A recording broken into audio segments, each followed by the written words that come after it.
இந்த போராட்டத்துக்கு பின்னாடி திமுக என்ன மாதிரி ஒரு ட்ராமா பண்ணிட்டு இருக்கேன்னு மக்கள் எல்லாருக்குமே தெரியும் அப்படின்னு இன்னொரு அமைச்சர் பேசுகிறார். பேசினது யார்? அமைச்சர் சம்பத் அவர்கள். அவர் தான். இப்போ அவர்கிட்ட என்ன கேட்குறாங்கன்னா, அமைச்சர் நிர்மல்குமார் அவர்கள் ஒரு கிளைம் வச்சார். 200-300 வாங்கின்னு திமுக காரங்களாம் அந்த போராட்டத்துக்குள்ளே பூந்துட்டாங்க. அவங்க தான் அமைச்சர் ராஜ்மோகன் அவர்கள் போராட்டக்காரங்களே கூப்பிட்டாங்க. அமைச்சரே, ஒரு தடவை நீங்கள் வந்து உங்கள் திருமுகத்தையும் காட்டு போங்க அப்படின்னு கேட்டதுனால அவர் போனாராம். அது போய் அதுக்கப்புறமா வந்து அங்கேருந்து திமுக அந்த ஊடுருவ திமுக காரங்க தான் எதிர்த்து குரல் கொடுத்தாங்களாம். போராட்டத்தில் இருக்க எல்லாருமே வந்துட்டு வா அமைச்சர் வந்துட்டார் வர்றே வா அப்படின்னு கைத்தட்டு நின்றப்போ திமுகவை சார்ந்த இந்த ஊடுருவிய திமுகவினர் தான் எழுத்து கோஷம்லாம் எழுப்பி அசிங்கப்பட்டது திமுக காரங்க தானா. இதுதான் வந்து நிர்மல்குமார் அவர்கள் சொன்ன ஸ்டேட்மெண்ட். பார்த்துருப்பீங்க முன்னாடியே அவர் பேசினப்போ.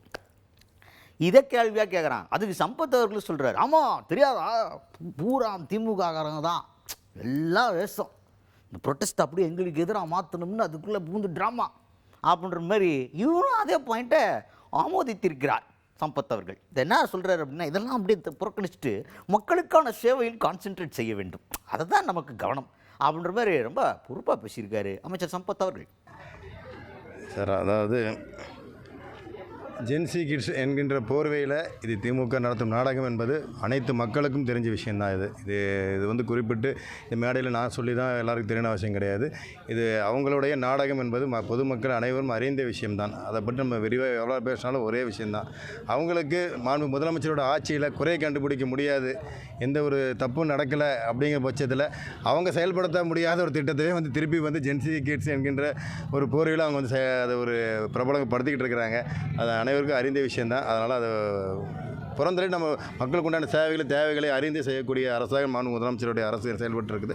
அதை செயல்படுத்தும் சார். அதுக்கடுத்ததாக தொடர்ந்து அமைச்சர் சம்பத் அவர்கள் இந்த ஆட்சி குறித்தும் அதனுடைய நடவடிக்கை குறித்தும் அவங்க தலைவர் பற்றியும் பல விஷயங்கள் பேசியிருந்தார்.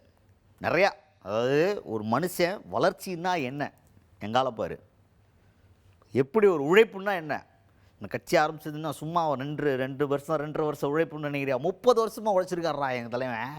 படத்தில் எப்படி உன்னதமான கருத்தெல்லாம் சொல்லியிருக்காரு தெரியுமா, இன்னெல்லாம் பேசியிருக்காரு தெரியுமா, எப்படிலாம் நியாயத்தை நிலைநாட்டக்கூடிய கதாபாத்திரம் நடிச்சிருக்காரு தெரியுமா உனக்கு. அப்படி மக்களுக்காகவும் மக்கள் நலனுக்காகவும் படத்திலே உழைச்சிட்டு இருந்தார். அப்புறமா தான் வந்தார் கட்சி ஆரம்பிக்கிட்டு.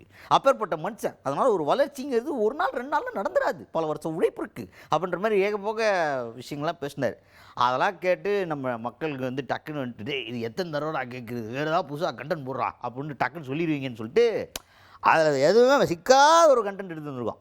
என்ன இது வரைக்கும் கேட்காத கண்டென்ட்டாக இருக்கணும், புதுசாக இருக்கணும். ஏன்னா அமைச்சர் சம்பத் அவர்கள் வந்து புதுசு டக்குன்னு வந்து வெளில பேசுகிறவர். அவர் அப்படி கவர் பண்ணோன்னா புது பாயிண்ட்டாக அவர் எதாவது பேசினாரோ நல்லா இருக்குன்னு சொல்லிட்டு ஒரு புது பாயிண்ட் எடுத்து வந்துருக்கோம். கேளுங்க. ஏற்கனவே நமது மாநில முதலமைச்சர் அவர்கள் ஆட்சி கட்டில் அமர்ந்த உடனேயே வெள்ளை அறிக்கை கொடுத்துருந்தோம். அதில் நம்மளுடைய நிதி நிலைமை என்னென்னு உங்களுக்கு தெரியும். மக்களுக்கு உண்டான தேவைகளை செயல்படுத்தக்கூடிய இன்றைக்கி நிலையில் இக்கட்டான சூழ்நிலை தேவைப்படும். அதற்காக வந்து மக்களுக்கு உண்டான செயல்பாடுகள் எடுத்துக்கொள்ள முடியாது என்கின்ற இக்கட்டான சூழ்நிலை வாங்க வேண்டிய சூழ்நிலை இருந்துச்சு செய்திருக்கிறோம். இனி போக போக நிச்சயமாக எந்த சூழ்நிலை மக்களுக்கு உண்டான தேவைகள் நிறுத்தக்கூடாது என்ற சூழ்நிலைக்காக நடந்திருக்குது. ஸோ உங்களுக்கு எல்லாம் தெரியும். நன்றி.